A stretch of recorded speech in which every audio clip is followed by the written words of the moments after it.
성경 말씀 민수기 13장 25절부터 33절까지의 말씀을 보십니다. 민수기 13장 25절부터 33절까지의 말씀 교독하는 형식으로 같이 보십니다. 그들은 그 땅을 탐지하러 갔다가 40일 만에 돌아왔다. 그들은 곧바로 바람광야 가데스에 있는 모세와 아론과 이스라엘 자손의 온 회중에게로 갔다. 그들은 모세와 아론과 온 회중에게 보고하면서 그 땅에서 가져온 과일을 보여주었다. 그들은 모세에게 다음과 같이 설명하였다. 우리에게 가라고 하신 그 땅에 우리가 갔었습니다. 그곳은 정말 젖과 꿀이 흐르는 곳입니다. 이것이 바로 그 땅에서 난 과일입니다. 그렇지만 그 땅에 살고 있는 백성은 강하고 성읍들은 견고한 요새처럼 되어 있고 매우 큽니다. 또한 거기에서 우리는 아낙 자손도 보았습니다. 아말렉 사람은 네겝 지방에 살고 있고 헷사람과 여부수 사람과 아모스 사람은 산악지대에 살고 있습니다. 가나안 사람은 바닷가와 요단 강가에 살고 있습니다. 갈렙이 모세 앞에서 백성을 진정시키면서 격려하였다. 올라갑시다. 올라가서 그 땅을 점령합시다. 우리는 반드시 그 땅을 점령할 수 있습니다. 그러나 그와 함께 올라갔다 온 사람들은 말하였다. 우리는 도저히 그 백성에게로 쳐올라가지 못합니다. 그 백성은 우리보다 더 강합니다. 그러면서 그 탐지한 땅에 대하여 나쁜 소문을 퍼뜨렸다. 그들은 이스라엘 자손에게 그 땅에 대해 이렇게 말하였다. 우리가 탐지하려고 두루 다녀본 그 땅은 그곳에 사는 사람들을 삼키는 땅이다. 또한 우리가 그 땅에서 본 백성은 키가 장대 같은 사람들이다. 다 같이 거기에서 우리는 또 네피림 자손을 보았다. 아낙 자손은 네피림의 한 분파다. 우리는 스스로 보기에도 메뚜기 같았지만 그들의 눈에도 그렇게 보였을 것이다. 아멘. 오늘 말씀 엇갈린 시각. 제가 홈페이지에는 엇갈린 시각만 쓰지 않고 엇갈린 결과, 엇갈린 운명 이렇게 덧붙였었어요. 엇갈린 시각이 그 운명을 엇갈리게 해주지요. 하나님을 믿는 사람과 믿지 않는 사람의 차이가 무엇일까 하는 것입니다. 어떤 면에서 다른 것이냐. 많은 차이점을 우리가 찾아낼 수 있을 것입니다만은 가장 중요한 차이는 뭐냐? 시각과 관점이 다르다는 것이에요. 믿음이 없는 사람은 보여지는 대로 보고 느껴지는 대로 느끼고 나오는 대로 반응합니다. 그래서 믿음이 없는 사람은 자주 두려움에 시달리고요. 또 자주 낙심합니다. 작은 일을 만나도 어쩔 줄 몰라 하고 불안해합니다. 그렇지만 믿음이 충만한 사람은 어떤 일을 만나도 담대합니다. 그리고 평안합니다. 위기를 잘 극복합니다. 인생의 승리자가 됩니다. 그 이유는 믿음 없는 사람들과 달리 믿음이 있는 사람은 보여지는 대로 보기보다 보아야 할 것을 봅니다. 그리고 본능대로 반응하기보다 믿음으로 해석하고 거기에 합당한 반응을 합니다. 그래서 어떤 상황을 만나든지 간에 믿음의 사람은 이 일을 통해서 하나님이 하시는 말씀이 무엇일까 이 생각을 합니다. 믿음이 없는 사람은 왜 내게 재수없게 이런 일이 일어난 거야? 왜 나는 하는 일마다 안 돼? 아이고 또 이렇게 엎어져도 뒤로 넘어져도 코가 깨지는군. 이런 식의 반응을 보이지만 정말 믿음의 사람은 그걸 통해서 여기에도 어떤 하나님의 뜻이 숨겨져 있을 거야. 또 하나님께서 이 사건을 통해서 내게 뭔가 말씀하시고 싶어 하는 것 같아. 그것이 무엇일까? 이렇게 생각하며 거기에 믿음으로 반응합니다. 모세가 약속의 땅 가나안에 들어가기에 앞서서 각 지파별로 12명의 지도자를 뽑았습니다. 그리고 가나안 땅을 탐지하고 오라고 보냈습니다. 너희는 올라가서 그 땅이 기름진지 메마른지, 그 땅에 사는 사람들은 강한지 약한지 숫자가 많은지 적은지, 그리고 그들이 사는 곳은 장막촌인지 요새화된 성읍인지 살펴보고 오라, 이렇게 명령을 내렸습니다. 그래서 12명의 정탐꾼들은 명령을 받은 대로 40일 동안 가나안 땅을 두루두루 다 돌아보고 탐지하고 그리고 돌아왔습니다. 그들은 에스골 골짜기에서 포도송이가 달린 가지를 베어서 막대기에 메고, 이 포도송이가 얼마나 컸으면 그걸 한 송이를, 이 포도송이를 갖다가 이 나무에다가 꿰가지고 양쪽에서 메고 둘러매고 왔을까, 상상이 잘 상당히 안 될 것 같습니다. 그런데 그들이 그렇게 가져왔어요. 그리고 석류와 무화과도 따가지고서 돌아와서 보여주고 있는 것입니다. 이들이 돌아와서 모세와 모든 백성들이 모여있는 가운데 보고를 합니다. 그곳은 과연 젖과 꿀이 흐르는 비옥한 땅입니다. 여기 그 땅에서 가져온 포도송이와 과일들을 보십시오. 그렇지만 그 땅에 살고 있는 백성은 강하고 성읍들은 견고한 요새처럼 되어 있어 아주 매우 큽니다. 이렇게 보고를 했어요. 그러자 군중들이 술렁입니다. 우리 힘으로 과연 정복할 수 있겠는가? 안 될 것 같아. 그러면 여기 우리가 왜 온 거야? 괜히 왔잖아. 뭐 술렁술렁 하는 거예요. 분위기가 갑자기 이상해져요. 정말 뭔가 격화돼요. 그러자 갈렙이, 지도자 중에 한 사람인 갈렙이 백성들을 진정시키면서 말하는 거예요. 올라갑시다. 올라가서 그 땅을 점령합시다. 우리는 반드시 그 땅을 점령할 수 있습니다. 그러자 다른 지도자들이 반대합니다. 우리는 도저히 그 백성에게로 쳐 올라가지 못합니다. 그 백성은 우리보다 더 강합니다. 그러면서 또 말을 바꿉니다. 방금 전에 그 땅이 젖과 꿀이 흐르는 비옥한 땅이라고 포도송이와 온갖 과일을 보여줬는데 이제는 다른 말을 하는 거예요. 우리가 탐지하려고 두루 다녀본 그 땅은 그곳에 사는 사람들을 삼키는 땅이다. 또한 우리가 그 땅에서 본 백성은 키가 장대 같은 사람들이다. 거기에서 우리는 네피림 자손을 보았다. 우리는 스스로 보기에도 메뚜기 같았지만 그들이 보기에도, 그들의 눈에도 그렇게 보였을 것이다. 이렇게 말하는 것입니다. 그러자 완전히 분위기는 기울고 말았어요. 부정적인 분위기로, 불신앙의 분위기로. 10명의 지도자들은 자신들과 이스라엘 백성을 메뚜기로 보았어요. 그래서 우리는 메뚜기 같다, 이렇게 표현을 하자 이 믿음이, 메뚜기 같다는 생각과 그 메뚜기의 같은 믿음이 순식간에 온 백성들에게 확산이 됩니다. 그러자 어떻게 반응이 되냐면 두려움에 사로잡혀요. 밤새도록 통곡을 합니다. 잠도 안 자고 울면서 통곡을 하는 거예요. 통곡을. 그리고서 그 통곡이 어떻게 발전하냐? 원망으로 발전하는 거예요. 원망하다가 하나님 불을 내려가지고 심판하고 그들이 다 죽을 뻔했잖아요.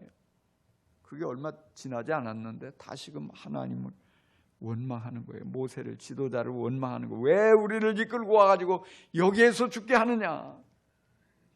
그리고는 이제 다시 그들 중에 지도자를 세워서 애굽으로 돌아가자는 것입니다. 돌아가면 하나님이 주신 약속은 어떻게 되는 거예요? 하나님이 주신 사명은 어떻게 되는 거예요? 모세와 아론이 백성들 앞에 엎드리고 갈렙과 여호수아는 백성들의 두려움을 가라앉히려고 애썼습니다. 그들이 믿음을 가질 수 있도록 설득을 합니다. 주님을 거역하지 마십시오. 그 땅 백성을 두려워하지 마십시오. 그들은 우리의 밥입니다. 주님께서 우리와 함께 계십니다. 그런데 백성들은 이러한 갈렙과 여호수아의 믿음의 말을 받아들이지 않아요. 귀에 들어오지 않아요, 그 말이. 그리고 오히려 그렇게 말하는 갈렙과 여호수아를 돌을 들어가지고 쳐서 죽이려고 하는 것입니다. 그 상황에서 하나님께서 크신 영광으로 그들에게 나타나셔요. 그 결과 어떻게 됩니까? 불신앙의 눈으로 보고 불신앙의 말을 내뱉은 이스라엘 지도자들과 백성들은 모두가 다 하나같이 젖과 꿀이 흐르는 약속의 땅에 들어가지 못합니다.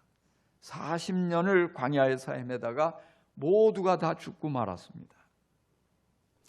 불신앙으로 바라보고 불신앙으로 생각하고 불신앙으로 함부로 내뱉은 말이 이스라엘 백성들을 하나님의 축복의 그 목전에서, 그 약속의 목전에서 그것을 누리지 못하고 거기서 좌절하게 만들었어요. 이스라엘 백성 모두를 패배한 인생으로 만들고 말았어요. 하지만 믿음으로 바라보고 믿음으로 생각하고 믿음의 말을 가려서 했던 갈렙과 여호수아는 모두가 들어가지 못한 그 약속의 땅에 들어갑니다. 하나님의 축복을 누리게 됩니다. 기업을 얻게 됩니다. 그리고 그들의 이름으로 그 후손에게 그 땅을 상속할 수 있게 됩니다. 여러분, 하나님께 믿음을 인정받고 싶습니까?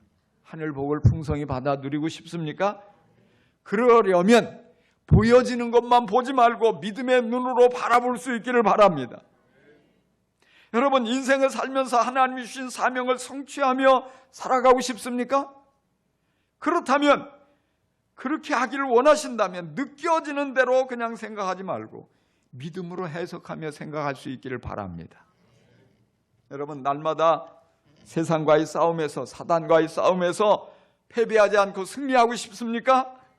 그러려면 튀어나오는 대로 아무 말이나 내뱉지 말고 믿음의 말을 가려서 하는 아름다운 성도가 될 수 있기를 바랍니다. 믿음으로 말해야 돼요. 믿음으로 바라보고 믿음으로 생각하고 믿음으로 말해야 우리의 삶이 하나님께서 기뻐 받으시고 하나님이 함께 하시고 하나님의 약속을 받아 누리고 하나님의 축복의 중심에서는 복된 인생이 된다는 사실을 여러분 꼭 기억하시기 바랍니다. 정탐꾼들이 가나안 땅에서 만난 아낙 자손은 키가 상당히 컸던 것 같습니다. 아낙 자손을 바라보자마자 이 정탐꾼들은 네피림이 생각이 났어요. 네피림이 창세기 6장에 보면 나오거든요. 그래서 이 전설적인 거인들, 전설에 의하면 네피림은 반은 신이고 반은 사람이다, 뭐 이런 말도 있어요. 근데 실제적으로 아낙 자손이 네피림의 후손인 근거가 뭐예요? 없습니다. 무슨 뭐 족보가 있는 것도 아니고 혈통을 조사한 것도 아니고 지금처럼 무슨 뭐 유전자 검사를 한 것도 아니고 아무 근거가 없어요. 근데 왜 저들은 이 아낙 자손을 가리켜 가지고 이 정탐꾼들이 네피림의 후손이다 이렇게 말을 했을까요? 그냥 말한 거예요. 그냥 그렇게 혼자 상상으로 만들어서 생각한 거예요. 실제적으로 이 아낙 자손이 그렇게 키가 많이 컸으리라고 생각하지 않아요.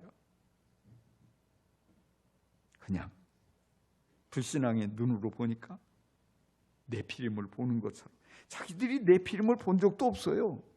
그냥 전설적으로 듣고만 있었는데 근데 갑자기 이 아낙 자손은 네피림의 후손이다 해가면서 그러니까 이건 싸워보나마나 게임은 끝난 거야 이렇게 얘기하는 거예요. 믿음이 없이 바라볼 때 실제보다 더 크게 보이는 거예요, 상대가. 그리고 상대적으로 나는 더 작게 느껴지는 거예요. 지금 이들이 자신들을 가리켜가지고 뭐라고 얘기해요? 메뚜기. 사람과 메뚜기가 비교가 됩니까? 비교할 수 있습니까? 안 되는 거예요. 저는 어릴 때 이 메뚜기를 참 많이 봤어요. 요즘은 잘 안 보는데 메뚜기는 아주 이 손가락 이 한 마디 정도보다도 작아요.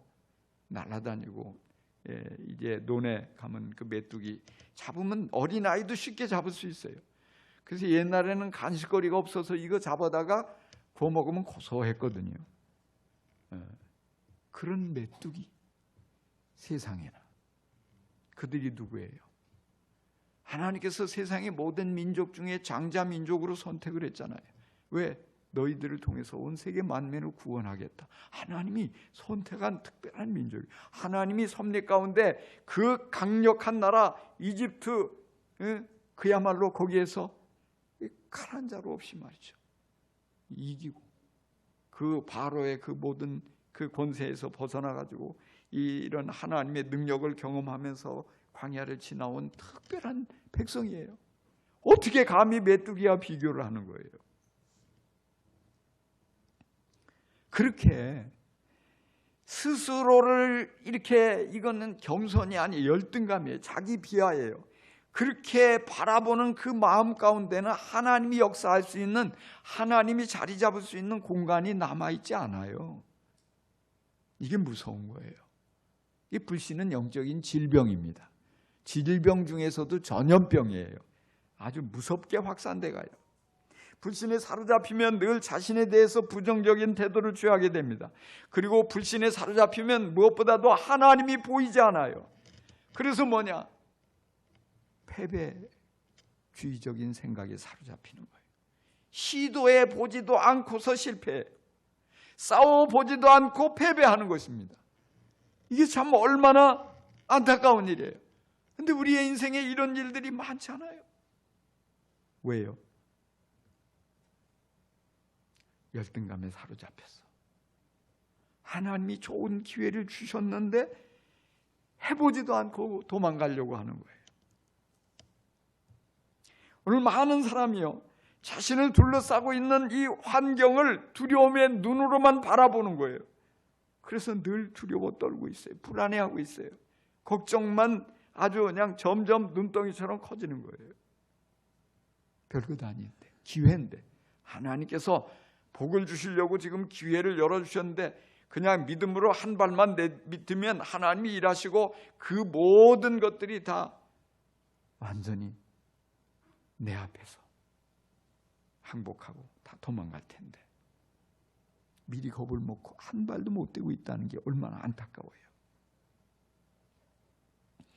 하나님께서는 우리들을 사랑하셔서 우리에게 놀라운 이 믿음의 경험을 하게 하시고 하나님의 일하심을 보게 하시고 이런 아름다운 체험을 할 수 있도록 우리를 격려하시고 우리를 자꾸만 이 싸움, 이 세상에 싸움이 가득한 세상으로 우리를 격려해서 나가라고 하셔요.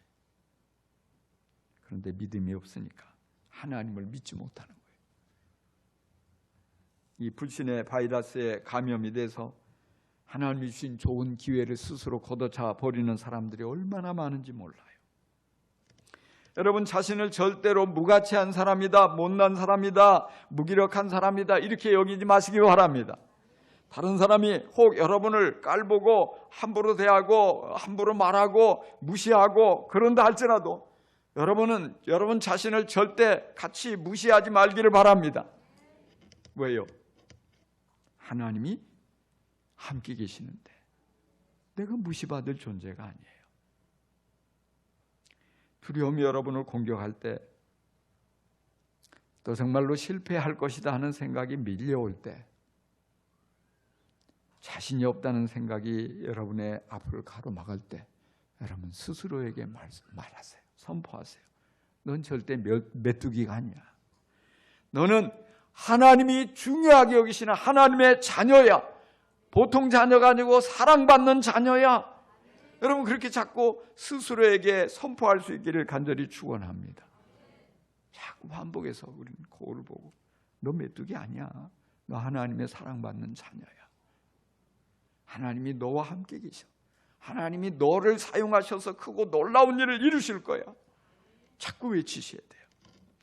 여러분, 왜 사람들이 인생의 패배자가 되어서 불행하게 사는지 아십니까? 왜 사람들이 심각한 우울증으로 고통을 겪고 있는지 아십니까? 왜 우리 사회에 패배주의가 만연하고 사람들은 쉽게 지치며 인생을 포기하는지 아십니까? 사단에게 속고 있기 때문이에요. 자꾸만 사단이 부추기는 대로 불신앙에 사로잡혀서 스스로를 작게 여기고 내 앞에 있는 그 적을 크게 바라보기 때문에 우리는 그렇게 무너져 가고 있는 것입니다. 여러분, 메뚜기의 시각에서 벗어나서 하나님이 함께 하시는 사람임을 확신하기 바랍니다. 그렇습니다. 우리는 사단이 아무리 속삭여도 거기에 속으면 안 돼요. 거기에 부추기는 대로 따라가면 안 돼요. 예수의 이름으로 완전히 물리죠. 믿음의 생각으로 우리의 마음을 가득 채워야 될 줄 믿습니다. 여러분, 다윗과 골리앗의 이야기를 잘 아실 것입니다. 골리앗은 몸짓이 아주 큰 거인이었어요. 성경에 나오는 기록대로 보면은 근 3m 가까이 되는 거인이에요. 우리 2m만 돼도 어떻게 돼요? 이렇게 보죠. 이렇게 2m 된 사람이 딱 앞에 오면 이렇게 올려다보고 아이고 싸우지도 않고 내가 저 사람과 어떻게 겨룰 수 있어. 근데 3m라고 생각을 해보세요. 그러니까 이스라엘 모든 군대가 전부 구덩이에 들어가서 오들오들 떨고 있어요. 키가 큰 사울도 아이고 나는 상대가 안 되겠네. 사울 왕도 싸울 엄두도 못 내고 있는 거예요. 그런데 다윗은 17세 소년, 아직 발육이 끝나지 않은 아직 정말 작은 소년에 불과하단 말이에요. 그런데 그 다윗이 골리앗을 향해서 두려워하지 않는 거예요. 모두가 다 두려워하는데 다윗은 두려워하지 않아요. 왜요? 오직 한 가지, 네가 아무리 커봐야 하나님보다 크냐 이겁니다. 네가 아무리 무기를 잘 다뤄도 하나님과 싸워서 이길 수 있겠냐 이겁니다. 네가 아무리 숫자가 많은 군대를 거느리고 있어도 하나님과 맞서서 네가 어떻게 이기겠어? 근데 하나님은 우리 이스라엘의 편이셔. 하나님은 바로 나를 사랑하시고 나와 함께 계시기 때문에 나는 하나님께서 나를 도와주신다는 것을 믿어. 그러니까 난 네가 키가 커도 네가 전쟁터에서 잔뼈가 굵은 아주 용맹스러운 장군이라도 난 두렵지 않아. 이겁니다. 하나님이 반드시 함께 계신다는 사실을 믿기 때문에 다윗은 그 조금도 의심하지 않기 때문에 두려워하지 않은 거예요. 믿음의 눈으로 골리앗을 바라보니까 저 골리앗 정도야 뭐 내가 양떼를 지키느라고 들판에서 맞서서 싸운 사자보다도 못한 존재고 내가 쫓아버린 고온보다도 시시한 존재다 이렇게 생각이 되는 거예요. 그러니까 다시 말해서 하나님을 통해서 바라보니까 키가 아무리 커도 저 골리앗이 메뚜기 같은 존재로 보이는 거예요. 이게 바로 믿음의 시각입니다. 여러분, 믿음의 시각으로 환경을 보시기 바랍니다. 믿음의 시각으로 상황을 보시기 바랍니다. 믿음의 시각으로 문제를 바라보시기 바랍니다. 그러면 그때부터 모든 게 작아져요. 아무리 크게 느껴졌던 문제라 할지라도 작고 별것 아니네, 해볼만 하네 되는 거예요. 우리가 이 세상을 살아가면서 거인도 만납니다. 하늘에 닿을 만한 높은 성곽도 만납니다. 그래서 정말 때로 보면은 그런 것들이 밀려올 때 행복할 자신이 없어져요. 불행할 것 같아요. 정말 그런 것들이 딱 장애물이 돼서 내 앞을 가로막을 때 사명을 감당할 자신도 없어집니다. 그렇지만 우리는 그 두려움과 맞서서 싸워야 돼요. 자신을 메뚜기로 보지 않고 나와 함께 계시는 하나님을 바라보고 도전해서 맞서 싸워서 승리해야 합니다. 우리가 이처럼 자꾸 믿음의 눈을 가지고 바라보면 별것 아니에요. 감당할 수 있어요. 12정탐꾼 가운데 갈렙과 여호수아만 이와 같은 믿음을 가지고 있었습니다. 그래서 그들은 두려움에 떠는 백성들을 향해서 독려했어요. 올라갑시다. 올라가서 그 땅을 점령합시다. 우리는 반드시 그 땅을 점령할 수 있습니다. 하나님이 이기게 해주실 것입니다. 할렐루야. 하나님이 이기게 하신다는 거예요. 나는 자신이 없지만, 나는 경험이 없지만, 나는 정말 어떤 전략도 없지만 하나님이 나와 함께 하시니까 반드시 이길 수밖에 없다는 이 믿음이 갈렙의 믿음이었어요. 그러니까 올라가자. 겁내지 말고. 여러분, 무엇과 싸우고 계십니까? 질병을 만나서 싸우십니까? 질병이 거인같이 다가와서 여러분을 삼키려고 하고 있습니까? 그래서 여러분 스스로를 메뚜기처럼 생각하고 떨고 있습니까?